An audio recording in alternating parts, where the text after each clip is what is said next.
ಪ್ರಜಾಪ್ರಭುತ್ವದಲ್ಲಿ ಅತಿ ದೊಡ್ಡ ಚರ್ಚೆ ಮತ್ತು ಕಳಂಕದ ವಿಚಾರ ಅಂದ್ರೆ ಅದು ಮತಗಳ್ಳತನ. ಇದೇ ಮತಗಳ್ಳತನದ ಆರೋಪ ಆಳಂದ ವಿಧಾನಸಭಾ ಕ್ಷೇತ್ರಕ್ಕೆ ಸಂಬಂಧಪಟ್ಟಂತೆ ಬಂದಿತ್ತು. ಹೀಗಾಗಿ ಸರ್ಕಾರ ಎಸ್ಐಟಿಯನ್ನು ರಚನೆ ಮಾಡಿತು. ನಿನ್ನೆ ಬಹಳ ಮುಖ್ಯವಾದಂತಹ ರೇಡ್ ಅನ್ನು ಮಾಡಿತು. ಈ ವೇಳೆ ಅನೇಕ ವಿಚಾರಗಳು ಬಯಲಾಗ್ತಾ ಇದೆ. ಏನೇನು ಅಂತ ಹೇಳ್ತೀವಿ. ಕಲಬುರಗಿಯಲ್ಲಿ ಎಸ್ಐಟಿ ಅಧಿಕಾರಿಗಳು ರೇಡ್ ಮಾಡಿದ್ರು. ಮಾಜಿ ಶಾಸಕ ಸುಭಾಷ್ ಗುತ್ತೇದಾರ್ಗೆ ಈ ವಿಚಾರ ಶಾಕ್ ಮೇಲೆ ಶಾಕ್ ಅಂತ ತಂತು. ದಾಖಲಾತಿಯನ್ನ ಸುಟ್ಟು ಶಾಖಾಪುರ ಹಳ್ಳಕ್ಕೆ ಎಸೆದ್ರ ಅನ್ನೋ ಪ್ರಶ್ನೆ. ನೀರಿಗಿಳಿದು ದಾಖಲೆಯನ್ನ ಎಸ್ಐಟಿ ಟೀಮ್ ಸಂಗ್ರಹ ಮಾಡಿದೆ.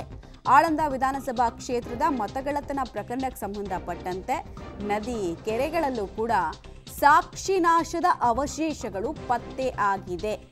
ಸಾಕ್ಷಿನಾಶಕ್ಕೆ ಕ್ಲಿಯರ್ ಆಗಿ ವ್ಯವಸ್ಥಿತವಾಗಿ ಯತ್ನಿಸಿದ್ರು ಅನ್ನೋದಕ್ಕೆ ಸುಟ್ಟು ಕರಕಲಾಗಿರುವಂತಹ ಪ್ರದೇಶದಲ್ಲಿ ಸಿಕ್ಕಿರುವ ಅರೆಬೆಂದ ಡಾಕ್ಯುಮೆಂಟ್ಸು ಮತ್ತು ಪೂರ್ತಿಯಾಗಿ ಬೆಂದು ಹೋಗಿರುವಂತಹ ಕೆಲ ಪೇಪರ್ಸು ಅಥವಾ ಐಡೆಂಟಿಫಿಕೇಷನ್ ಡಾಕ್ಯುಮೆಂಟ್ಸು ಎಲ್ಲವೂ ಕೂಡ ಸಂಗ್ರಹ ಆಗ್ತಾ ಇದೆ. ಹೀಗಾಗಿ ಇದು ಮಾಜಿ ಶಾಸಕರ ಕುತ್ತಿಗೆಗೆ ಬರುತ್ತಾ ಅಂತ. ಯಾಕಂದರೆ ಅವರು ಅವರ ಪುತ್ರನಿಗೆ ಸಂಬಂಧಪಟ್ಟಂತೆ 2-3 ಕಡೆಗಳಲ್ಲಿ ರೇಡ್ ಆಯಿತು. ಅವ್ರ ಮನೆಯಿಂದ ಕೆಲವೇ ಮೀಟರ್ಗಳ ಡಿಸ್ಟೆನ್ಸ್ನಲ್ಲಿ ಸಾಕ್ಷಿನಾಶ ಆಗಿದ್ದರ ಕುರುಹು ಕೂಡ ರಸ್ತೆಯಲ್ಲಿ ಸಿಕ್ಕಿತ್ತು. ರಾಹುಲ್ ಗಾಂಧಿ ಅವರು ಈ ವೋಟ್ ಚೋರಿ ವಿಚಾರವನ್ನು ಪ್ರಸ್ತಾಪಿಸಿದ ಬೆನ್ನಲ್ಲೇ ಎಸ್ಐಟಿ ರಚನೆಯಾಗಿತ್ತು. ಈ ಪ್ರಕರಣವನ್ನು ಈಗ ಸೀರಿಯಸ್ ಆಗಿ ಕನ್ಸಿಡರ್ ಮಾಡಲಾಗಿದೆ. ಸ್ಪೆಷಲ್ ಇನ್ವೆಸ್ಟಿಗೇಷನ್ ಟೀಮ್ನಿಂದ ತನಿಖೆ ಕೂಡ ಚುರುಕಾಗ್ತಾ ಇದೆ. ಮಧ್ಯರಾತ್ರಿಯವರೆಗೂ ಕೂಡ ನದಿಯಲ್ಲಿ ಶೋಧವನ್ನು ಮಾಡಲಾಗಿದೆ. ಅಮರ್ಜಾ ನದಿಯ ಹಿನ್ನೀರಿಗೆ ಇಳಿದು ಎಸ್ಐಟಿ ಅಧಿಕಾರಿಗಳು ಶೋಧವನ್ನು ಮಾಡಿದ್ದಾರೆ. 1 ಪೇಜನ್ನು ಸಂಗ್ರಹಿಸುವುದಕ್ಕೆ ಎಸ್ಐಟಿ ಟೀಮ್ ಹರಸಾಹಸ ಪಟ್ಟಿದೆ. ಅಸಲಿಗೆ ಸುಟ್ಟ ದಾಖಲೆಗಳಲ್ಲಿ ಏನಿತ್ತು ಅನ್ನೋದು ಈಗಿರುವಂತಹ ಪ್ರಶ್ನೆ. ಮತದಾರರ ಪಟ್ಟಿಗೆ ಬೆಂಕಿಯನ್ನು ಹಚ್ಚಿದ್ದಾರು ಅನ್ನೋದರ ಬಗ್ಗೆಯೂ ಕೂಡ ತನಿಖೆಯನ್ನು ನಡೆಸೋದಕ್ಕೆ ಎಸ್ಐಟಿ ಮುಂದಾಗ್ತಿದೆ. ಸಾಕ್ಷ್ಯನಾಶದ ಯತ್ನದ ಕೇಸ್ ಈಗ ದಾಖಲಾಗುವಂತಹ ಸಾಧ್ಯತೆ ಇದೆ. ಇದು ಮಾಜಿ ಶಾಸಕರಿಗೆ ಮತ್ತೊಂದು ಹೊಸ ಸಂಕಷ್ಟವನ್ನು ತಂದಿಡಬಹುದು ಅಂತ. ಒಂದು ಕಡೆ ಮಾಜಿ ಶಾಸಕರು ಕೂಡ ವಿಚಾರಕ್ಕೆ ಸಂಬಂಧಪಟ್ಟಂತೆ ಪ್ರತಿಕ್ರಿಯೆ ಕೊಟ್ಟಿದ್ದಾರೆ. ಆಡಳಿತ ವೈಫಲ್ಯವನ್ನು ಮುಚ್ಚಿಕೊಳ್ಳುವುದಕ್ಕೆ ಈ ರೀತಿ ವೋಟು ಚೋರಿ ವಿಚಾರವನ್ನು ಮುನ್ನೆಲೆಗೆ ತಂದಿದ್ದಾರೆ. ಇದು ಅಟೆನ್ಷನ್ ಡೈವರ್ಷನ್ ಕೆಲಸ ಅನ್ನುವಂತಹ ಮಾತನಾಡಿದ್ದಾರೆ. ಬಟ್ ಈಗ ಎಸ್ಐಟಿ ಇದಕ್ಕೆ ಸಂಬಂಧಪಟ್ಟಂತೆ ನೆಕ್ಸ್ಟ್ ಸ್ಟೆಪ್ ಹೇಗಿಡುತ್ತೆ ಅನ್ನೋದು ಕುತೂಹಲ ಕಾರಣವಾಗ್ತಾ ಇದೆ. ಮತ್ತಷ್ಟು ಡೀಟೇಲ್ಸನ್ನು ಕೊಡೋದಕ್ಕೆ ಪ್ರವೀಣ್ ರೆಡ್ಡಿ ನೇರ ಸಂಪರ್ಕದಲ್ಲಿ ಜಾಯಿನ್ ಆಗಿದ್ದಾರೆ. ಪ್ರವೀಣ್ ರೆಡ್ಡಿ, ವೋಟ್ ಚೋರಿ ವಿಚಾರ ದೇಶದಾದ್ಯಂತ ಸದ್ದು ಮಾಡ್ತಾ ಇದೆ. ಈ ಸಂದರ್ಭದಲ್ಲಿ ನಿನ್ನೆ ಆದಂತಹ ಬೆಳವಣಿಗೆಗಳು ಎಷ್ಟು ಇಂಪಾರ್ಟೆಂಟ್ ಆಗುತ್ತೆ? ಎಸ್ಐಟಿ ಇನ್ವೆಸ್ಟಿಗೇಷನ್ ಈ ವಿಚಾರದಲ್ಲಿ ಹೇಗೆ ಸಾಗ್ತಾ ಇದೆ ಅಂತ?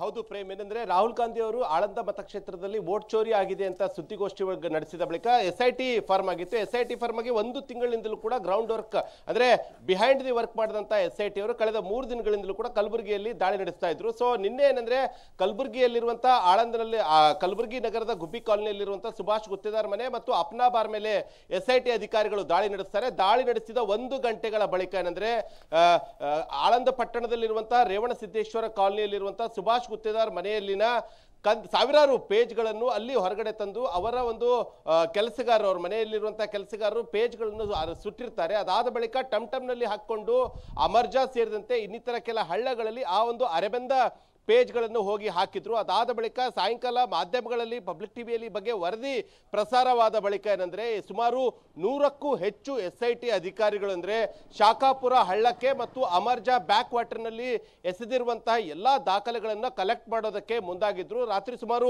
11 ಗಂಟೆವರೆಗೂ ಕೂಡ ಅಲ್ಲಿರುವಂತಹ ಒಂದೊಂದು ಪೇಜ್ಗಳನ್ನು ಕೂಡ ಅರೆಬೆಂದಂತಹ ಏನ್ ಪೇಜ್ಗಳು ಆ ಹಳ್ಳದಲ್ಲಿ ಬಿಸಾಡಿದ್ರು, ಆ ಬಿಸಾಡಿರುವಂತಹ ಎಲ್ಲಾ ಪೇಜ್ಗಳನ್ನು ಕೂಡ ಸುಮಾರು 100ಕ್ಕೂ ಹೆಚ್ಚು ಎಸ್ಐಟಿ ಅಧಿಕಾರಿಗಳು ಸ್ಥಳಕ್ಕೆ ಹೋಗಿ ಎಲ್ಲಾ ಆ ದಾಖಲೆಗಳನ್ನ ಏನಂದ್ರೆ ವಶಕ್ಕೆ ಪಡೆಯುವಂತ ಎಲ್ಲಾ ದಾಖಲೆಗಳನ್ನ ಹುಡುಕಿ ಏನಂದ್ರೆ ಅವರ ಬಳಿ ಇಟ್ಕೊಳ್ಳುವಂತಹ ಕೆಲಸಕ್ಕೆ ಮುಂದಾಗಿದ್ದಾರೆ. ಇದು ಈಗ ಮಾಜಿ ಶಾಸಕ ಸುಭಾಷ್ ಗುತ್ತೇದಾರ್ಗೆ ಸಂಕಷ್ಟ ತಂದುಕೊಡುತ್ತಾ ಎಂಬ ಪ್ರಶ್ನೆ ಇದೀಗ ಎದುರಾಗ್ತಾ ಇದೆ. ಸರ್ವೇ ಸಾಮಾನ್ಯವಾಗಿ ಎಸ್ಐಟಿ ಅಧಿಕಾರಿಗಳು ಅವರ ಮನೆ ಮೇಲೆ ದಾಳಿ ನಡೆಸಿದಂತಹ ಸಂದರ್ಭದಲ್ಲಿ ಆ ಒಂದು ವೋಟ್ ಚೋರಿ ಪ್ರಕರಣದ ರಿಲೇಟೆಡ್ ಆಗಿ ಅಷ್ಟೊಂದು ಮಹತ್ವದ ಯಾವ ದಾಖಲೆಗಳು ಕೂಡ ಎಸ್ಐಟಿ ಅಧಿಕಾರಿಗಳಿಗೆ ಲಭ್ಯವಾಗಿರಲಿಲ್ಲ. ಆದರೆ ಈಗ ಈ ಒಂದು ಸಾಕ್ಷ್ಯ ನಾಶ ಮಾಡಿದಂತಹ ಒಂದು ಪ್ರಕರಣವೇ ಈಗ ಗಂಭೀರವಾಗಿ ಪಡೆದಿದ್ದು ಎಸ್ಐಟಿ ಅಧಿಕಾರಿಗಳು ಕೂಡ ಇದನ್ನ ಅತ್ಯಂತ ಗಂಭೀರವಾಗಿ ಒಂದು ಪರಿಗಣಿಸಿದ್ದಾರೆ. ಹೀಗಾಗಿ ಈ ಯಾವೆಲ್ಲ ದಾಖಲೆಗಳನ್ನ ಅಲ್ಲಿ ಸುಟ್ಟು ಹಾಕಲಾಗಿದೆ ಎಂಬ ಬಗ್ಗೆ ಈಗ ಎಸ್ಐಟಿ ಅಧಿಕಾರಿಗಳು ದಾಳಿ ಮುಂದುವರಿಸಿದ್ದಾರೆ.